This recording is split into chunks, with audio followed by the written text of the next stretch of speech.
Hello hi everyone. నేను ఈరోజు మీతో షేర్ చేసుకోవాలనుకున్న రెసిపీ వచ్చేసి డబుల్ కా మిఠా అండి. దీన్ని ఒక్కొక్కరు ఒక్కో విధంగా పిలుస్తూ ఉంటారు. మా ఊరు సైడ్ అయితే దీన్ని బ్రెడ్ హల్వా అని కూడా అంటారు. అయితే లేట్ చేయకుండా ఇక ప్రాసెస్ ఎలా చేయాలో స్టార్ట్ చేద్దామా.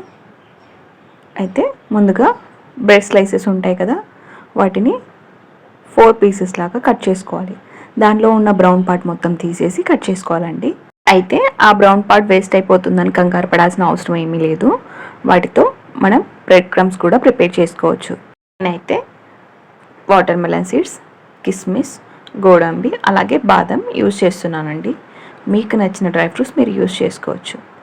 ఆ కట్ చేసుకున్న డ్రై ఫ్రూట్స్ని 1 స్పూన్ ఘీ వేసి అందులో దోరగా ఫ్రై చేసుకొని పక్కన పెట్టుకోవాలి. తర్వాత అదే కడాయిలో ఫ్లేవర్లెస్ ఆయిల్ ఏదైనా సరే కడాయిలో వేసి ఆయిల్ వేడైన తర్వాత మనం బ్రెడ్ స్లైసెస్ కట్ చేసి పెట్టుకున్నాం కదా, ఆ బ్రెడ్ స్లైసెస్ని దోరగా ఫ్రై చేసుకొని పక్కన పెట్టుకోవాలి. ఇవి ఫ్రై చేసుకునేప్పుడు ఎక్కువ మాడకుండా లైట్గా గోల్డెన్ బ్రౌన్ కలర్ వచ్చేంత వరకు 2 సైడ్లు ఫ్రై చేసుకొని పెట్టుకోవాలండి. ఎక్కువగా ఆయిల్ కూడా పీల్చుకోదు. నేనైతే కాస్త కొత్తగా ట్రై చేయాలని బ్రౌన్ బ్రెడ్తో డబుల్ కా మిఠా చేస్తున్నానండి. మ్యాక్సిమం చాలామంది హోల్ బ్రెడ్ లేదా మిల్క్ బ్రెడ్తో డబుల్ కా మిఠా చేస్తూ ఉంటారు. తర్వాత ఒక చిన్న గిన్నె తీసుకొని అందులో కాస్త పాలు అలాగే 15 గ్రామ్స్ కోవా వేసుకొని ఇప్పుడు చూపిస్తున్న విధంగా స్మాష్ చేసుకొని అందులోనే సాఫ్రాన్ కూడా వేసుకోవాలి. ఈ కప్పుతో సగంలో సగం షుగర్ వేసుకున్నానండి. నేను షుగర్ ఎక్కువగా తీసుకోవట్లేదు, కండెన్స్డ్ మిల్క్ కూడా యూజ్ చేస్తాను. షుగర్ని స్పూన్స్లో మెజర్ చేస్తే 4 స్పూన్స్ వేసినట్లు అవుతుందండి. షుగర్ని కడాయిలో తీసుకొని 1 గ్లాస్ వాటర్ అలాగే ఫుడ్ కలర్ వేసుకున్నానండి.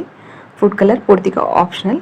అలాగే 1/2 లీటర్ మిల్క్ వేసుకొని అలాగే ఇలాచీ పౌడర్ వేసుకొని పాలు మరిగేంత వరకు కుక్ చేసుకోవాలి.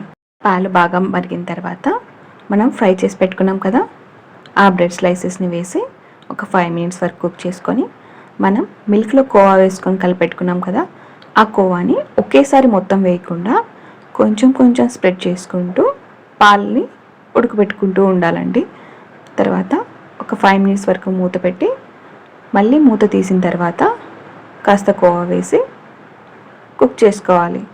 స్లైసెస్ కాస్త మెత్తబడినాయని అనిపించినప్పుడు మాత్రమే కండెన్స్డ్ మిల్క్ మన టేస్ట్కి తగినట్టు వేసుకోవాలండి.